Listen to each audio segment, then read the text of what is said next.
Squirrel Flight was about to follow when she heard a low voice call her name. She glanced back. Crowfeather was still standing in the shadow of the bushes.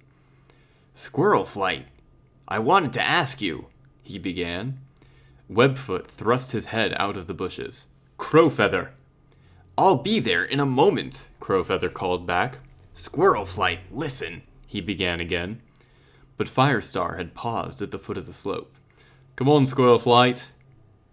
"Can't this wait until the gathering?" Squirrel Flight mewed to the Windclan warrior. "I've got to go." Crowfeather took a step back, his tail drooping in disappointment. "Okay, I guess it can wait." Webfoot called out again, and with the last frustrated look at Squirrel Flight, Crowfeather turned away. Squirrel Flight bounded after her clanmates. She still couldn't believe the way One Star had spoken to her father. Any new leader would want his clan to be strong and independent, but surely he couldn't have forgotten everything he owed to Firestar. "If that's the way One Star wants it," she thought as she caught up to her clanmates, "then fine. It didn't do us any favors to be his allies, but he'll be sorry in the end when he needs Thunderclan's help again."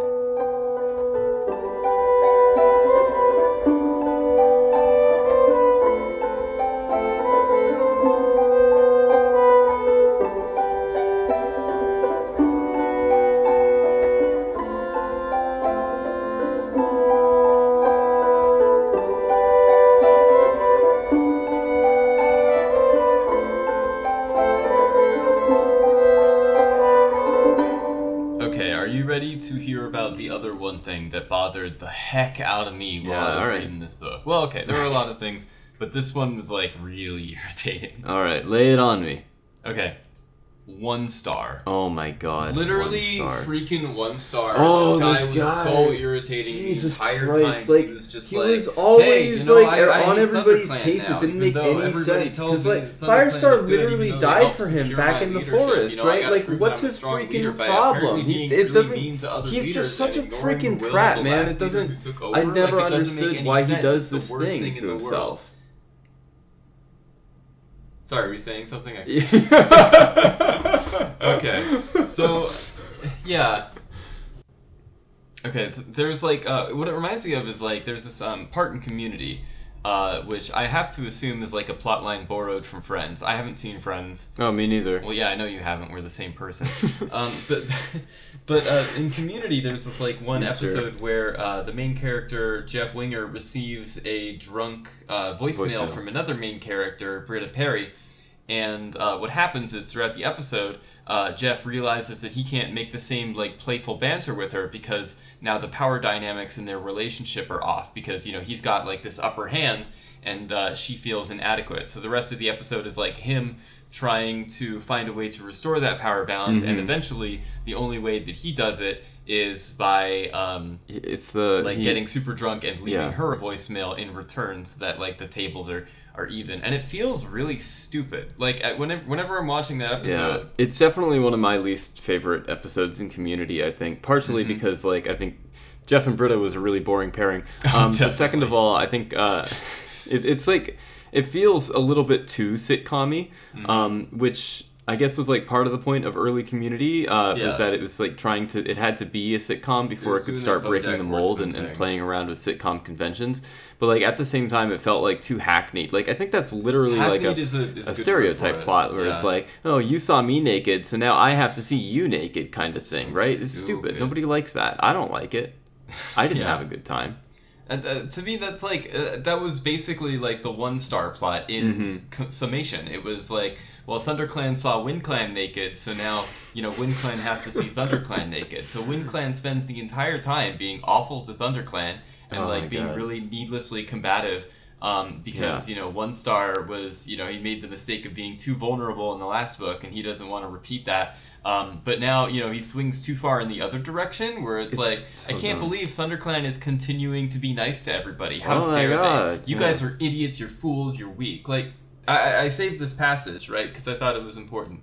It's like, 1 star jumped to his paws. "What sort of a clan leader are you?" he growled. "Aren't you ashamed that you needed help from another clan? You too," he added, rounding to Leopard Star.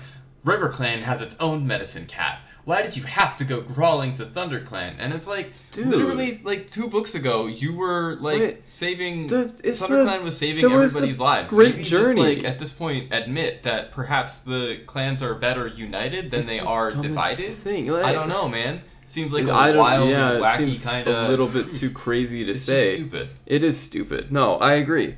Like there was this other part that bothered me, and I saved it too, because we're the same person. I saved it, yeah. One star took a pace forward, his claws scraping on the bark. "Look up at the moon," he rasped. "Do you see clouds covering it? No, it's shining brightly, and that means Starclan agrees with what I'm saying." And it's like, first of all, shut up. And second of all, that's a logical fallacy, right? That's post hoc ergo propter hoc. Yeah, just because the moon is shining brightly doesn't mean that Starclan agrees with you, in the same way that just because the old forest was destroyed doesn't mean that Starclan hates you. There are some things that we have learned recently Starclan doesn't have very much control over, and I'm surprised that somebody who was there at the very same gathering where quote-unquote Starclan apparently stopped Tiger Star's, evils from being revealed back in Book 6 to assume the same kind of control over the weather, because it was a storm, right? It wasn't Starclan that was like, oh, we gotta stop Firestar from saying his thing, otherwise, Tiger Star might gain more clout. No, it was a storm. That was a storm. Starclan doesn't have control, and it feels so weird to see them assuming blindly that they do just because a tree fell over and killed Mudclaw. Yeah, I think the other fallacy that it might be is begging the claim, depending on how you interpret it, right? That's a good point, yeah.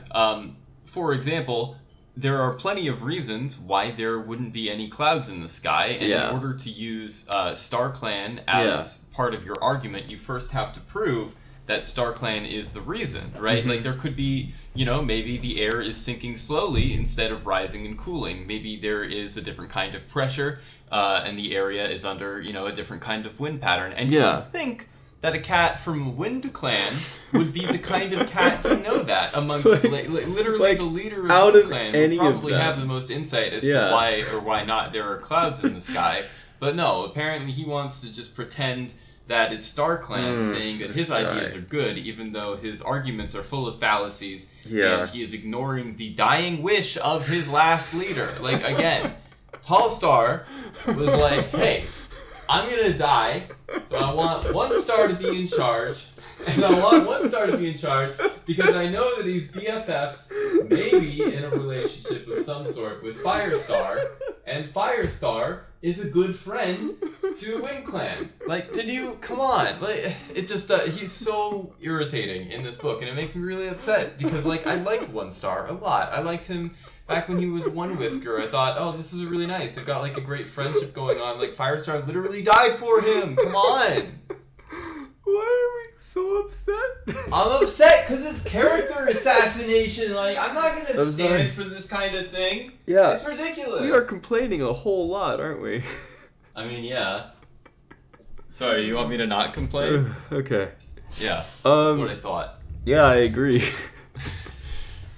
It's ridiculous. I think that this brings up a really interesting question, at least for me, about what the Warriors series is going to be like moving forward after the new prophecy. Because, especially in this book series, it seems like every other paragraph is slightly devoted to wondering why the clans are all returning to their former rivalries, and I'm inclined to agree with that sentiment. Like, why is that happening? We so clearly see like something very positive in all of the clans staying together. Yeah, absolutely. Like, the longer this stuff goes on, the less sense it makes that everybody is trying to, like, maintain their individuality. Like, it was pretty clear that people could still, or cats could still maintain their individuality while, like, helping each other out. Like, that doesn't seem to be as much of an argument anymore. And, like, to think that there are going to be, like, 8 more series where cats are still, like, fighting over boring stuff like territory and feeding rights and stupid crap like that, like, it's kind of ridiculous to think, especially now that we've, like, gotten a perspective of what it's like when everybody is together, and it's like, oh, that's kind of nice, Yeah, and the fact that, like, they keep talking about, like, in the internal monologue, the fact that they're always circling back to, like, wow, it sucks that we're not friends anymore. It's like, yeah, it really does suck. But the fact that you're talking about it so much makes me think that something about that is going to change. While consciously, as somebody who read this series while I was younger, and I have the memories that it doesn't change, I'm like, why are you leaving this part in? Right, yeah. They say that editing or writing isn't hard. It's just crossing out all of the wrong words, right? Mm-hmm. And editing is a lot like that. You are finding the wrong words to cross out. Basically, yeah. And as somebody who is like literally an author of a published book that you can go find on Amazon if you want, and I do mean if you want, because like I was 18 when I wrote it. That's an 18-year-old's book. It's not like Spencer's book. It's a book written by an 18-year-old. Yeah. So interpret that as you will. Like, it's fun for sure, and I think that it's like got some good parts, but like it's not a masterpiece. Let's talk about Warriors now. Yeah. Okay, my point is that like it feels like a lot of the internal monologue is just filler, and it's kind of frustrating because.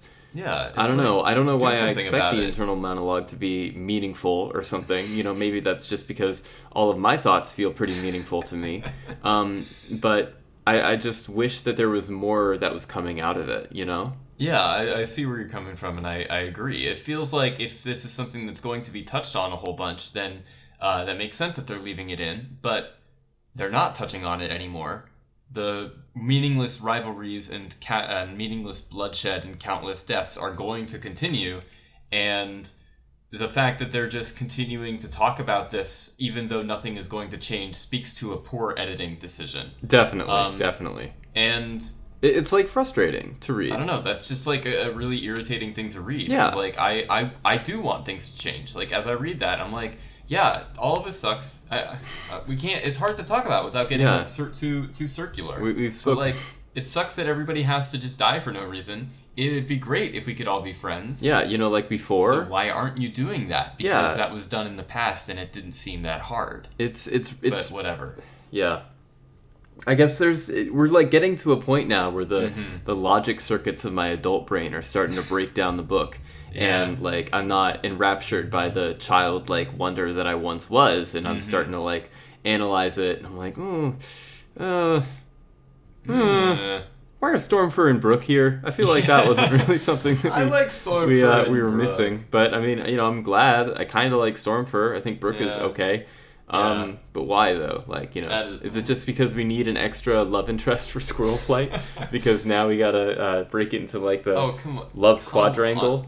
First of all, Stormfur is not a love interest for Squirrel Flight. He just thinks that he is. And second of all, he's got Brook now, so like, why does he care about Squirrel Flight? I should think. I think this is probably like. It's tying into the last book, right? We've got to pretend that there is something worth building up to after 3 books of absolutely nothing, right? We've discovered the lake, cats have settled in, and now we have to think about, you know, the future. What's the antagonism between Brambleclaw and Hawkfrost? How is Brambleclaw going to return to being good guy, you know? Wonder how that's going to happen. Wonder what the prophecy means. Blood will spill blood? Jeez, that could be anything! Oh!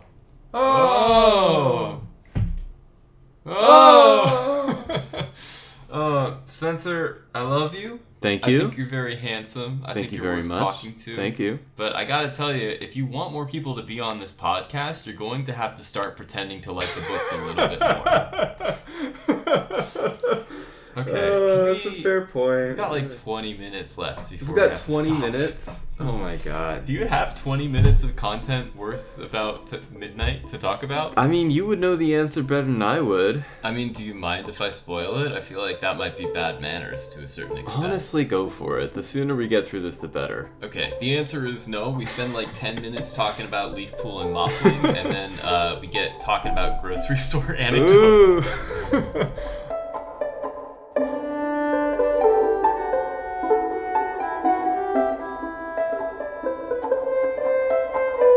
Oh man, I can't wait to do that, I guess. Well, let's talk about Leafpool and Mothwing then, huh?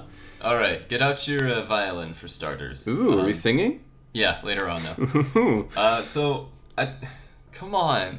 One of the really frustrating things about this book was the obvious, like, there is so much chemistry between Leafpool and Mothwing that, like, the fact that Leafpool is into Crowfeather in the first place feels like a huge insult to anybody who is reading this book. It's a slap in the face. Level of reader comprehension. Yeah, right? It's absurd. Yeah, I remember there was this one passage. It's like, Squirrelflight turned back to look for Leafpool and saw her racing across the shore to join Hawkfrost's sister, Mothwing, who was the Riverclan medicine cat.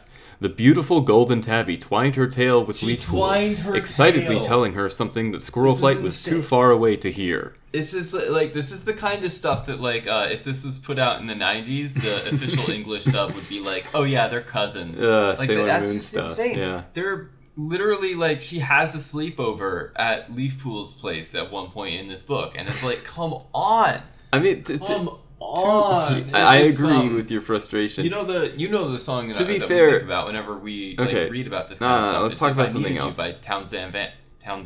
Wait, is this the bit? We'll circle back to it. My point is. Well, before we do that, let's just What? They are basically in-laws, aren't they? Because Squirrelflight ends up with Brambleclaw. Big surprise, by the way. Shocker, everybody. Who could have seen that coming? Squirrelflight ends up with Brambleclaw, which makes which I don't think it makes them cousins, but it's she's her half sister-in-law at that point, right?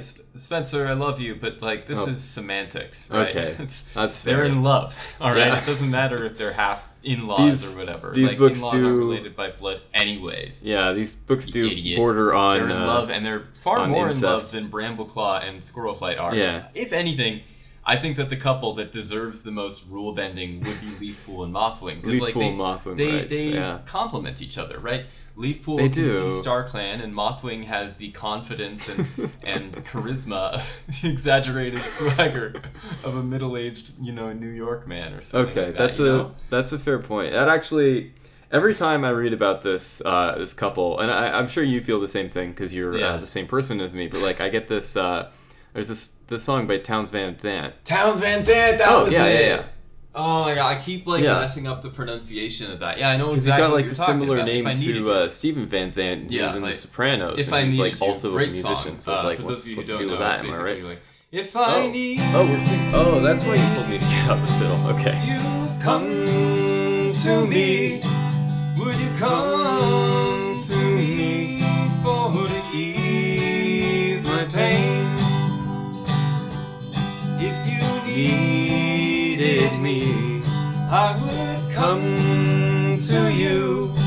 I would swim the seas for to ease your pain.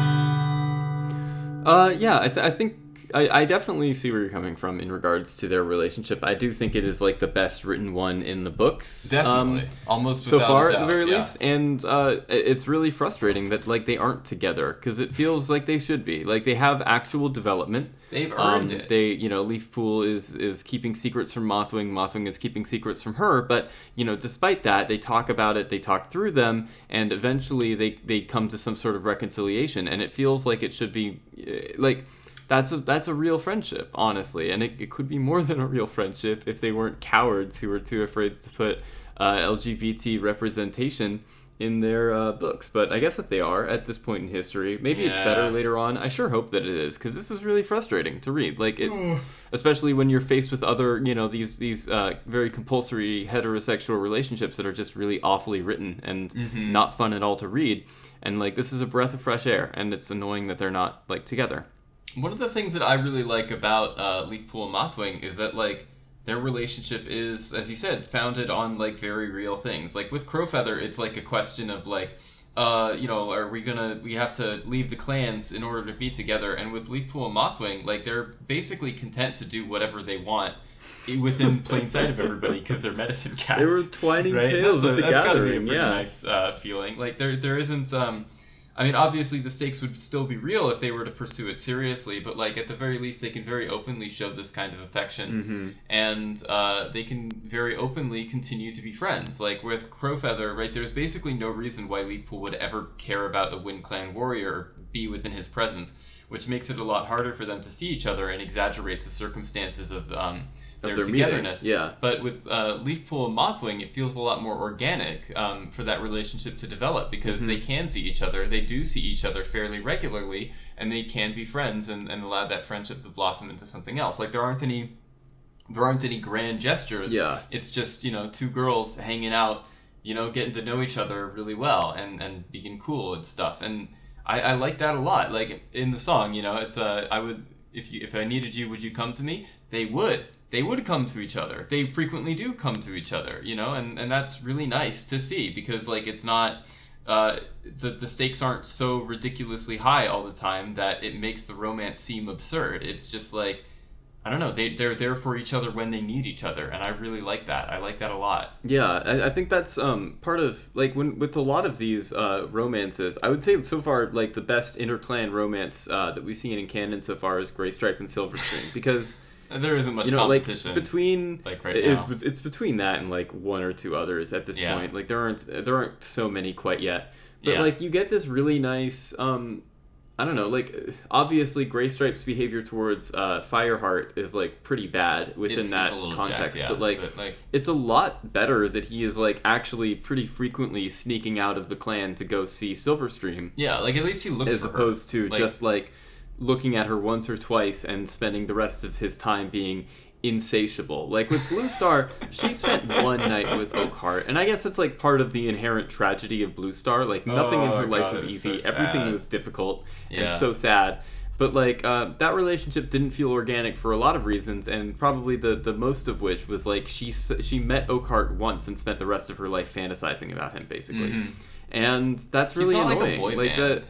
When with these two, like, they see each other regularly, and with, like, Crowfeather and Leafpool, they saw each other a bunch on the journey, but they didn't really have feelings for each other then. It was only, like, in the interim period after the journey, while they were still getting sorted into their clans, that it, like, kind of developed, which doesn't really make any sense. Like, if you're going to develop a relationship, develop it on the freaking journey, Yeah, because, like, now it's just, like... At least within, like, the context of storytelling. Yeah. I agree. It feels like there's a ridiculous, like, they're bending over backwards. You could just say pheromones, and I would get it. But, like, I don't understand. Like, literally, in the last book, when Crowfeather was like, I love you, I was like, are you serious? Yeah. Like, you met her, like, twice. Yeah. There was absolutely no setup to this. There wasn't. And, like, you should still be getting over Feathertail, to be honest. Like, everybody grieves at their own rate, and for a while, Crowfeather was getting over Feathertail, but, like, there's the refractory period here just doesn't make any sense. Like, it should be at the journey. Like, that would make the most sense for the drama. Like, imagine, if you will, Crowfeather comes back, I don't know, maybe he's confused, maybe, like, during the initial journey, he's, like, spending a lot of time with Squirrelflight. And he's, like, starting to develop feelings for her, but not as much as for Feathertail. Yeah. And Feathertail dies, and he's confused, and he comes back, and he sees Leafpool, and he's like, oh, Leafpool, I'm into now. And then they spend the journey, starting to develop feelings for each other. They go to the cave, and Leafpool and Crowfeather starts to, like, feel hurt, because he feels like he's dishonoring Feathertail's memory. Like, it just makes more sense for them to put that plotline here. It does. Like, move it up earlier. It'd give it more time to develop. Like, it would make more sense. Like, I don't know. I guess this is just one of the many issues of the second arc, spending the last 3 books flying by the seat of its trousers, is that, like, all of this just feels really arbitrary and dramatic for pointless reasons. And, like, it's fine if you want drama. I just would rather that the drama come from some of the more organic places, less, like, I don't know, teen romance, and more like maybe the Tribe of Rushing Water isn't very happy about the way that the clan cats were being all kind of imperial on them. Maybe the clan cats want to indoctrinate more members of the Tribe of Rushing Water, and maybe we're going to see some of that with Stormfur and Brook, but, like, I feel like it would have been better if that had happened earlier, because we had seeds planted for that. Like, we had the weird sort of xenophobic reactions of the warrior cats when they met the tribe for the first time and for the second time, and it's like, well... maybe we can, I don't know, play off of that some more, instead of deciding that, drawing names out of a hat and saying these 2 characters are in love now. God, that is how they do it, isn't it? It is basically how they do it. It is ridiculous. I don't know. I guess this is like one of the perils comorbid with wanting to write a more character romance focused story as opposed to one that's more to do with, you know, like the epic struggle between right and wrong, good and evil, and so on and so forth. But it's just kind of frustrating coming from the first series, and I know that it eventually the focus does sort of shift back to with Power of Three. Epic struggles between right and wrong and increasingly arbitrary Starclan battles, but like, you know, don't say that. They're called Cloud of Moon now. For the time being, it's just annoying, and I'm not very keen on this particular direction wherein the book takes its place. Yeah, I feel you there. I understand. I think maybe the only actually well done subtle thing in this book was the badger attack, which actually was kind of interesting for sure. It had lead up and let down and stuff. You know, was it not noteworthy? Not particularly. It felt it was just kind of a thing that happened. I guess that was like the big excuse for why Windclan gets to be good guys again. Yeah, but it wasn't very much. It kind of, okay, this is going to seem like a weird pull, but I was at the grocery store the other day. Yes, I know. I told you. I was at the grocery store the other day, and I've spent like the last 9 months or so. It's 11 now. Or I guess 11 months now.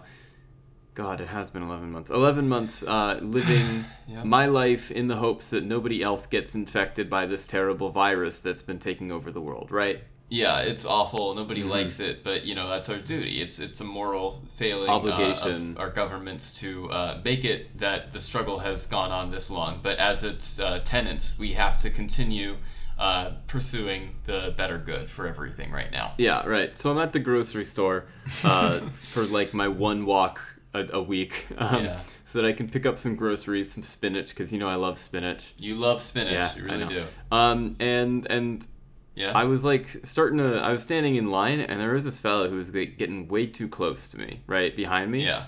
And I was just about to get I was keeping the 2 distance, because I understand that nobody else keeps the 2 meter distance, but I want to do it, because that's my prerogative. So, you know, and it's not like anybody in line is going to jump in front of me because, you know, they're British. That's not what they do. Mm-hmm. So I was doing the 2 meter distance, and there was this guy getting too close to me, and I could feel something of his poking me from behind.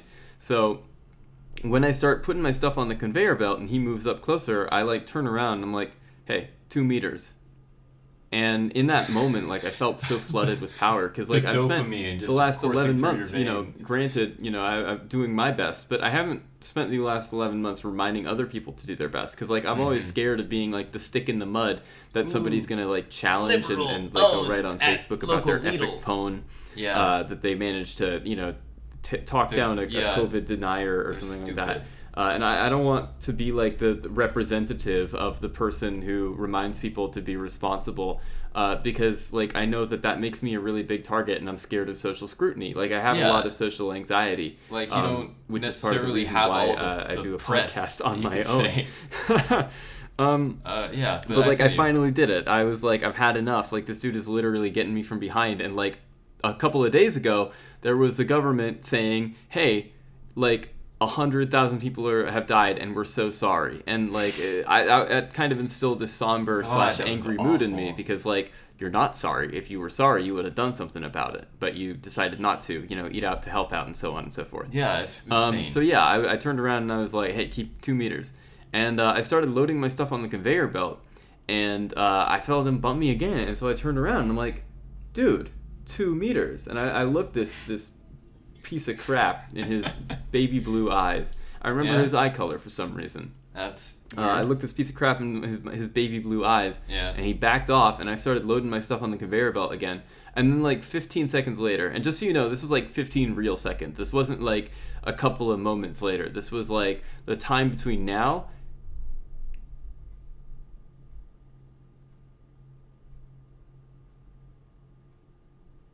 What?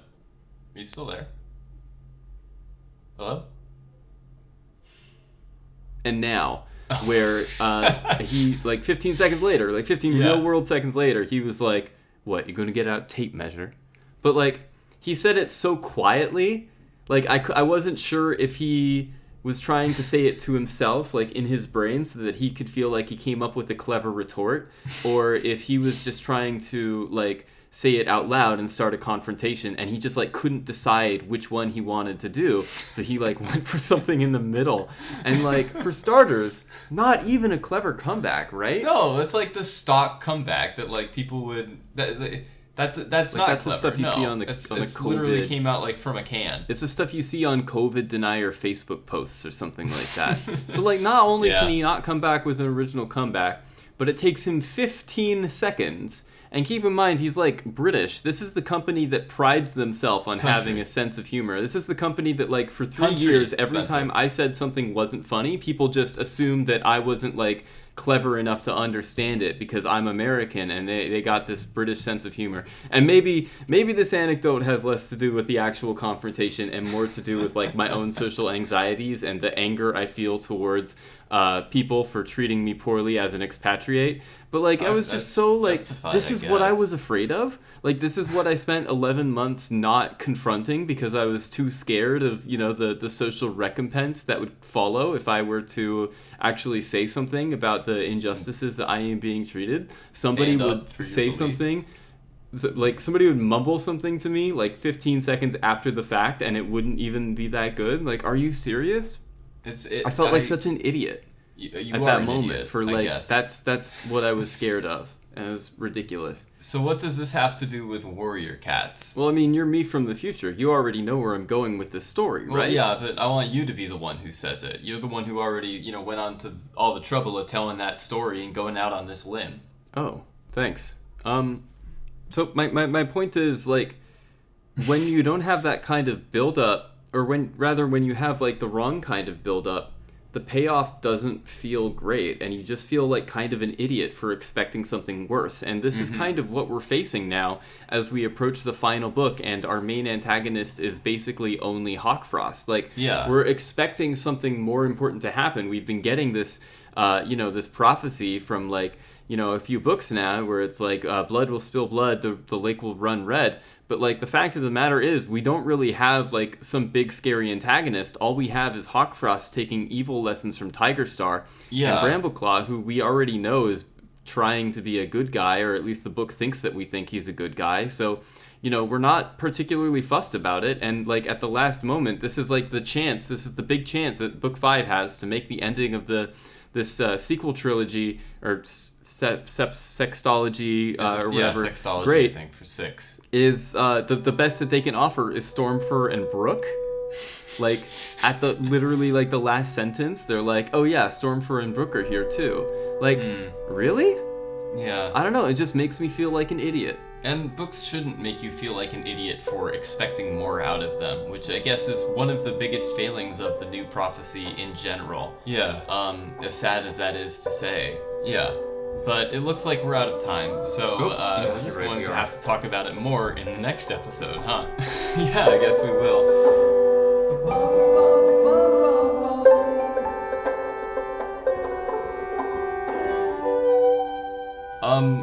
The next episode will be based on the final book of the new prophecy, which is like Dawn or something like that, and we're having some old friends back on the call to talk about it. And I don't think Future Spencer will be there, but in the interim, thank you so much, Future Spencer, for joining us for these 2 episodes of Fourtrees. You've been a pleasure to have. Fourtrees is recorded in front of a live studio audience here at Druids Hollow Studios in Bristol. Our theme was composed and performed by Spencer Chopin-Grant and mixed by Alex Turner. Our graphics and 3D assets were designed by Spencer Diablo-Grant, and our editor is Spencer Pagliacci-Grant. The Warrior Cat series is written by Erin Hunter and distributed by HarperCollins. Please support the official release.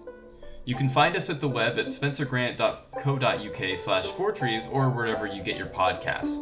You can also find our YouTube uploads with auto-generated subtitles and audio visualizations at youtube.com/SpencerGrant. Again, I've been Spencer, and he was also Spencer, and you've been beautiful. So, bye!